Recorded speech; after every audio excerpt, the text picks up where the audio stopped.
Greetings, I'm Suzanne Titkemeyer. I wrote for 10 years for Pathos, almost 10 years.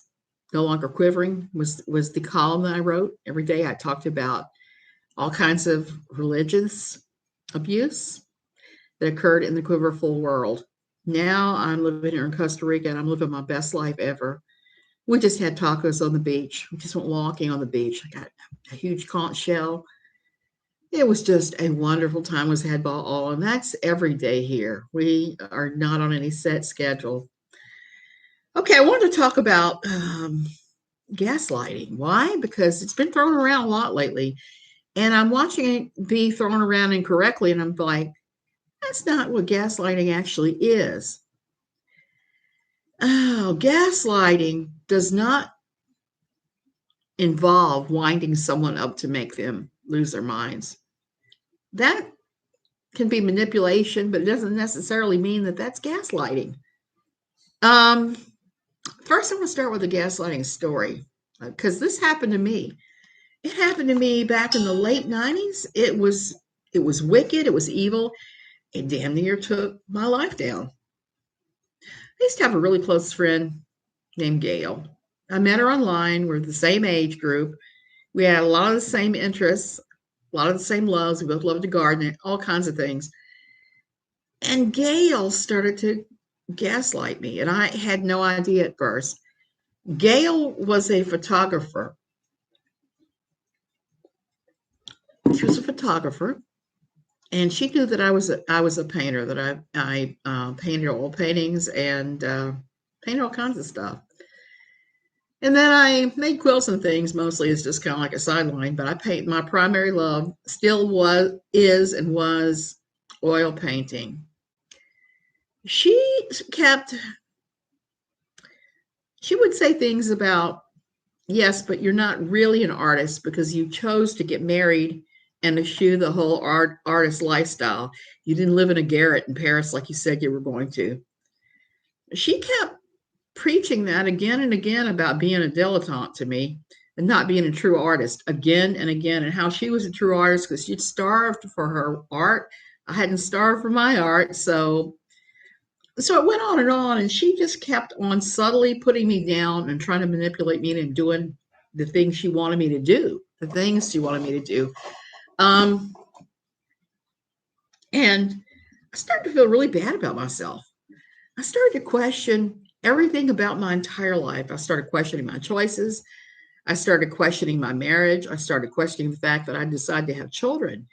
And she just pressed on and on and on and on. And eventually, I caught on to the fact that she was manipulating me. She said something one day that just triggered me out of it. And I stood up to her and said, no, that's not true. The moment I did that, she dropped me and started to demonize me all over the place. I never got resolution with her, even though I would have liked to have talked to her and say, hey, can we make up on this? Because she turned around and died of cancer alone, alone in her crappy little apartment where she was living, where she was keeping true to her artistic vision, which I've come to realize anew that art is, there's no definition of artist that's it's one size fits all. It's everybody. People who create are artists, whether they do it for themselves, they do it professionally, whatever. But it took a long time to undo the programming, the subtle programming in my mind of you're worthless, blah, blah, blah, blah, blah, blah, blah. And that took a long time. I realized later what she'd done to me was she had gaslit me. It's a psychological manipulation warfare. It really is. And looking back, I think she was really jealous of the fact that I'm married. I had a stable situation, a house of kids, all the things that she had told me she wanted, but apparently were out of reach for her for whatever reason. So she wrapped it in the I'm an artist, you're not an artist thing. Narcissists like to use this to keep your focus off the wrongs that they're doing. And trying to make themselves a victim and make you doubt yourself. That's the biggest thing that gaslighting does, is it tries to make you doubt yourself. It tries to make you doubt everything about yourself.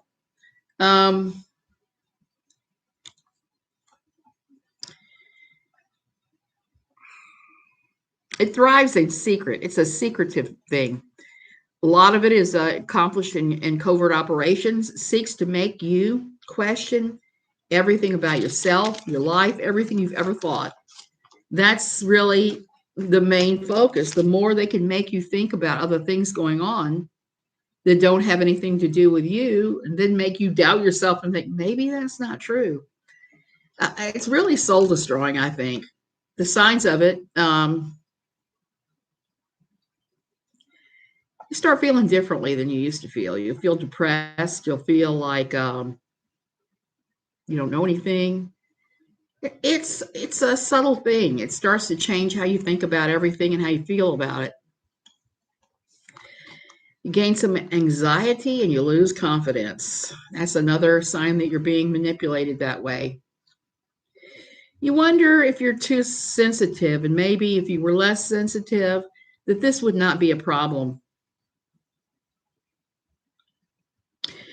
You're always taking the blame. Everything is always your fault. You'll start feeling that and thinking that and trying to fix everything because clearly you think you're at fault. You think that this is what you're doing wrong.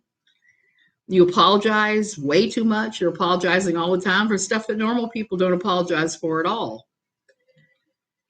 You're sensing something is wrong, but you don't know what it is. You can't figure it out. Something's wrong. Something's wrong with you. Something's wrong with the situation, but you don't have any idea what that is. So you're questioning how you treat your gaslighter too. You'll even start to think, maybe I should treat them better. Maybe I should treat that person better. If I treated them better, maybe they'd like me more. And that's actually a common thing. Excusing your gaslighter's behavior, whoever it is that's manipulating this way, you'll start to say things like, they're only doing that because they care about me. No, girl, they're not doing that because they care about you. They're doing that to manipulate you. So you don't see how crappy they actually are as people.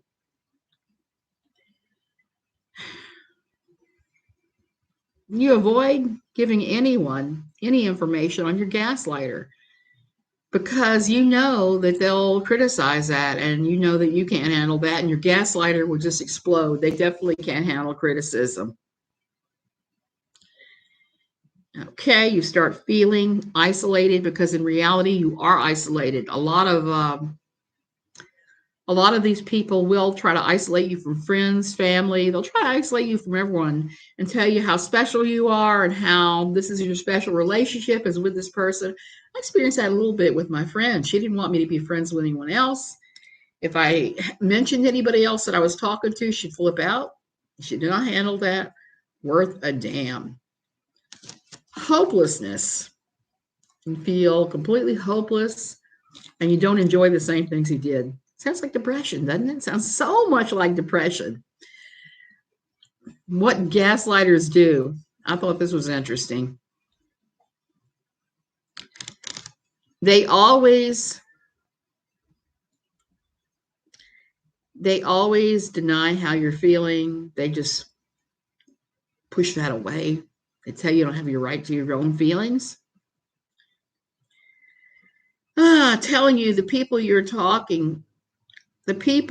are talking about you behind your back. That's a big one. They'll tell you that frequently. So they say that you can only trust them. It's not true, but that's how they want you to feel that you are their best connection to whatever the situation is. They saying things they later deny saying. That is a big one. That's a huge one. Somebody that will lie to you openly to your face and you can catch them at it.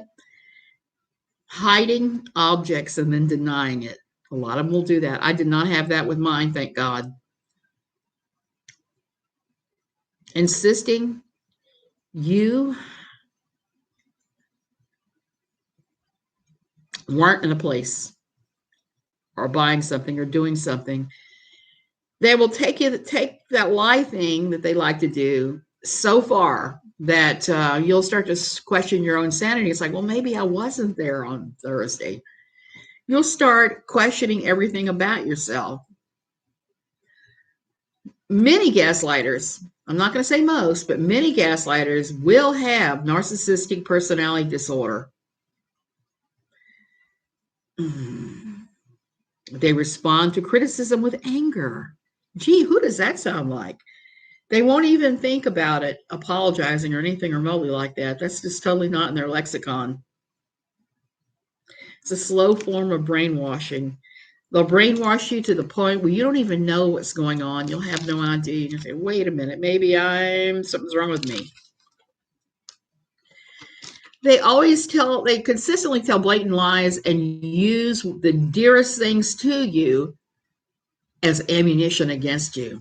Like my friend using my love of painting against me to make me doubt myself by telling me I was no real artist and I never had been. Because confusion weakens people. So if they can confuse you and tell you all this crap that they've lied about, that's half the battle. They love to project their own flaws right onto you. That's a huge one. You know, if anybody is doing that to you, get the hell away from them. They try to align themselves against I'm reading my own handwriting. They try to align others against you, and they tell them that you're crazy, especially after you've busted them for their own bull BS. They will try their darndest to make everybody else in this world believe that you're crazy. That's their biggest ambition, saying that person has mental illness, they have this, they have that. And you're left shaking your head. And for many years afterwards, even, you can find people say, oh, you're that girl that so-and-so told me that you did X, Y, and Z. I had that experience with my troll too. I mean, after my gaslighter, I should say. I'm not even using the troll word because she was a gaslighter. And that's exactly what she did, was isolate me and then make me doubt myself. And those are the hallmarks of a gaslighter. Not somebody as described by someone we know. She's constantly using the gaslight term now. That's her latest thing, particularly against Tina. She said some things about Tina. Tina never called her. That's a bunch of baloney. She's had no contact with Tina. And I know because I talked to Tina. Tina has not had anything to do with her. And the most interesting thing happened late last night. Todd said that they did not get their money's worth for paying Unirock to defend his wife. Now, I think that's really possibly one of the most bizarre things I've ever seen. He admitted to having paid Uni. I just want this whole thing to completely go. I don't know about you guys, but I am so sick of all of this. And I'm going to continue to do this. I'm going to continue to break down the things that are said or claimed that are just out there. Yesterday, I talked about the D word, DOX, and I got all my information from FBI and federal websites talking about that. Also from organizations that deal with that stuff all the time. Today, my information came from a couple of psychology journals. It came from several websites connected to the larger hospitals like Johns Hopkins that I read. That's the wonderful thing about the World Wide Web. If you know what you're looking for, and you can go to a source like Johns Hopkins or Mayo Clinic and read everything they have on that disorder, psychiatric, physical, whatever. And you're getting the real deal there. They're telling you all the ins and outs and everything you need to learn about the stupid thing. And gaslighting is not a way to live at all. I pray none of you ever encounter it. It's really bad if it turns out to be your romantic partner. It can really do a number on your marriage. And if you run into a gaslighter who suddenly tells you how horrible you are and they have you convinced that you screwed up your entire life by not doing what they did, that's gaslighting too. And it can also impact your marriage and change how you feel about certain things, certain obligations. Okay, you guys, I'm going to go shower. I'm still greasy from the beach. I was there walking along, like I said, and I'm whipped now. Going to have to lay down. Old. But I want to talk about this because this is something that someone's claiming that's clearly not gaslighting. So remember that gaslighting is someone manipulating you and brainwashing you for their own ends and putting you down at the same time. Okay, I'll see you guys later. I see that chat's not working. I'm not surprised. Have a great day.